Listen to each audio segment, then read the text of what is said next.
सच कहूं तो मैंने बहुत सारे गेमिंग फोन देखे बट इस iQOO 15 अल्ट्रा जैसा नहीं। मतलब देखा जाए तो Asus ROG सीरीज आता था, उसके बाद Lenovo का Legion भी आया था, फिर एक आध चुटपुजिए ब्रांड थे लाइक इन्फिनिक्स और जो पीछे के साइड से झालर मोती लगाकर बनाते थे अपने फोन को गेमिंग फोन, लेकिन वो उतना चला नहीं जितना कि ये iQOO सीरीज भाई बहुत तगड़ा। चाहे इनका नियो सीरीज, चाहे नंबर सीरीज, चाहे जे सीरीज, हाँ सीरियसली थोड़ा गेमिंग ओरिएंटेड ये स्मार्टफोन बनाते हैं। लेकिन अब यहाँ पे जो है इस iQOO 15 की हम इस वीडियो में इसके स्पेक्स की ऐसी की तैसी करेंगे कि आखिर ये स्मार्टफोन सच में अल्ट्रा है या फिर एक टू मच हाइप। देखो यार, यहाँ पे जो इसका स्पेक्स निकल के आ रहा है ना उसके हिसाब से और जो इसका अंततः स्कोर है ना, मैं शुरू में कहना चाहूंगा सीरियसली ये अब तक का सबसे तगड़ा, मेरे ख्याल से दुनिया का सबसे बेहतरीन स्मार्टफोन है जो कि सारे रिकॉर्ड तोड़ता है अंततः स्कोर में।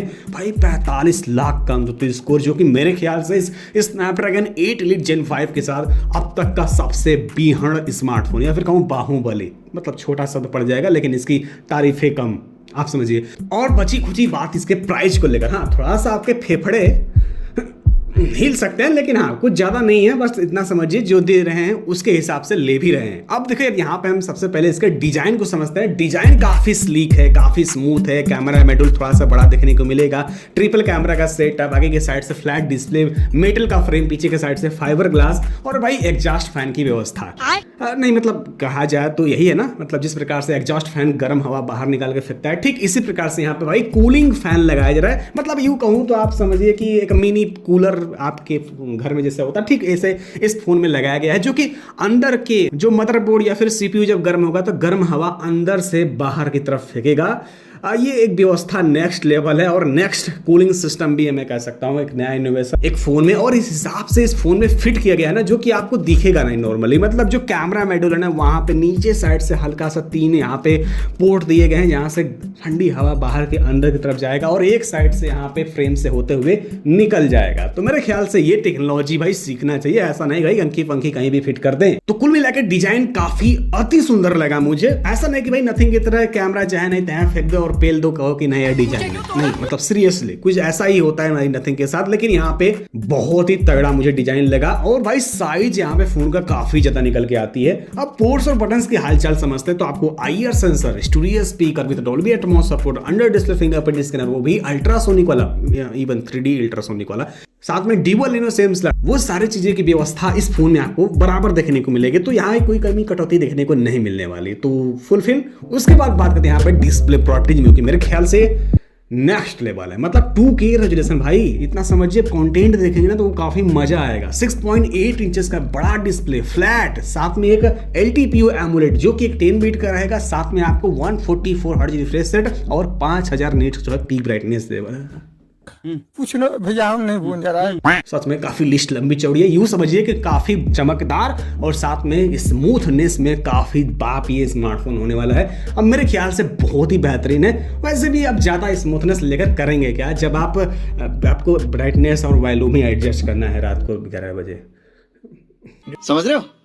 बाय द वे मिला जुला के कहना ये है, डिस्प्ले आपको काफी मस्त मिलेगा। ऊपर से सैमसंग का M14 डिस्प्ले है भाई, मस्त। रही बात यहाँ पे जो है इसके आप प्रोसेसर को लेकर, स्नैपड्रैगन 8 एलीट Gen 5 है और यहाँ पे भाई डेडिकेटेड इनका Q3 चिप, डिस्प्ले चिप, मतलब जो ग्राफिक को इंप्रूव करेगा, जो FPS को ही बैलेंस करता है भाई। और इसके अलावा आपको जो अंततः स्कोर निकल के आता ना भाई, मेरा दिल खुश हो गया भाई। अब तक का सबसे तगड़ा, दुनिया में तगड़ा यूं कह सकता हूं कि ये अंततः स्कोर गेन करने वाला स्मार्टफोन iQOO 15 अल्ट्रा 45 लाख। बवाल चीज है बे।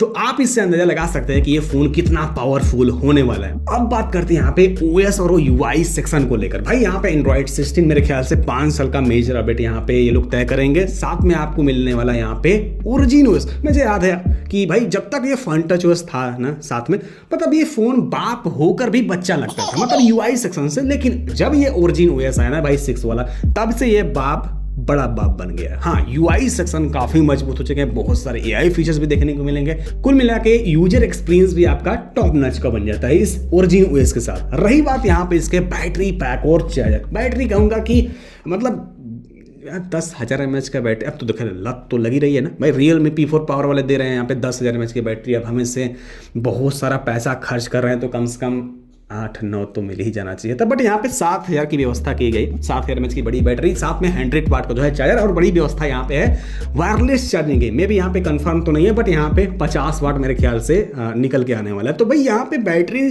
कुछ इस प्रकार से आप अंदाजा लगा सकते हैं। आप एक हार्डली यूजर्स हैं तो मेरे ख्याल से 2 दिन के आसपास या फिर 1.5 दिन तक चलने वाला है। बाकी फोन जो है चार्ज होगा मतलब अराउंड समथिंग 50 मिनट्स, बट उतने टाइम में आप तो भाई नहा धोकर टाइट हो जाएंगे, फोन चार्ज ऊपर से फिर सबकी माँ छोड़ देंगे। हाँ बाय द वे यही बात करते हैं यहाँ पर जो है इसके अब कैमरा सेक्शन के लेकर। भाई यहाँ पे 3 कैमरा का सेटअप, मेरे ख्याल से तीनों कैमरा आपको 50 प्लस 3x पेरिस्कोपिक कैमरा मिलने वाला है, ये ध्यान दीजिएगा। टेलीफोटो हाँ पक्का मिलेगा।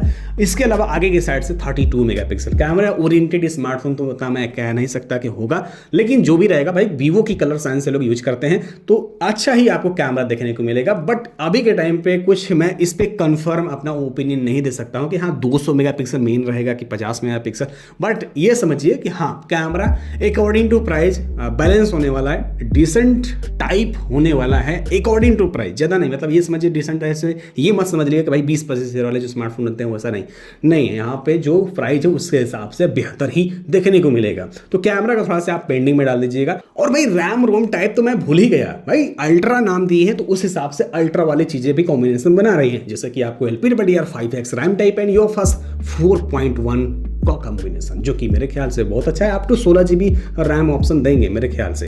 तो यहीं पे बात कर लेते हैं इस फोन की IP रेटिंग। तो क्या अंखे पंखे तो लगा दिए, उस हिसाब से मैं फिर भी कहूंगा कि IP69 तक की देखने को मिलेगी, क्योंकि भाई मतलब पैसा इतना लग रहा है तो कम से कम IP रेटिंग तो इंप्रूव होनी चाहिए, जो कि देंगे भाई, चिंता मुक्त रहिए, IP69 ही मिलेगी। हालांकि इस फोन का USB जनरेशन काफ़ी लेटेस्ट वाला रहेगा 3.2 वाला, साथ में IP रेटिंग जैसे मैंने कहा IP69, Wi-Fi 7, BT वर्जन 5.4 और NFC तक वो सारी चीज़ें प्रॉपर देखने को मिलेगी। 4D का vibration, x axis linear motor, और हाँ मैं भूल गया वो ट्रिगर बटन फ्रेम पर आपको देखने को मिलेगा दोनों साइड पे, ये आप कस्टमाइज कर सकते हैं ड्यूरिंग गेम। ये एक कुल मिला जुला के पूरा पैकेज बन जाता है फॉर गेमर्स के लिए iQOO 15 अल्ट्रा। अब भाई गेमर्स लोग आप तय कीजिए इसका प्राइस कहाँ तक जाने वाला है। एंड मेरे ख्याल से बताऊं, वैसे आप लिखिएगा, मेरे ख्याल से ये स्मार्टफोन 80-85 हज़ार चीज बढ़िया है।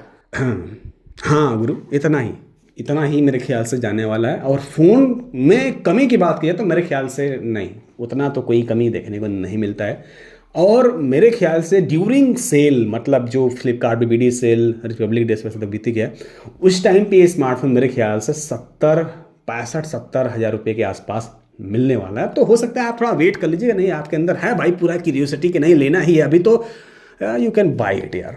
वैसे देखा जाए तो फ़ोन हाँ है भाई, तगड़ा तो है, और ये फ़ोन इंडिया में जरूर देखने को मिलेगा, पक्का देखने को मिलेगा। लेट लपेट आएगा गुरु, लेकिन आएगा जरूर।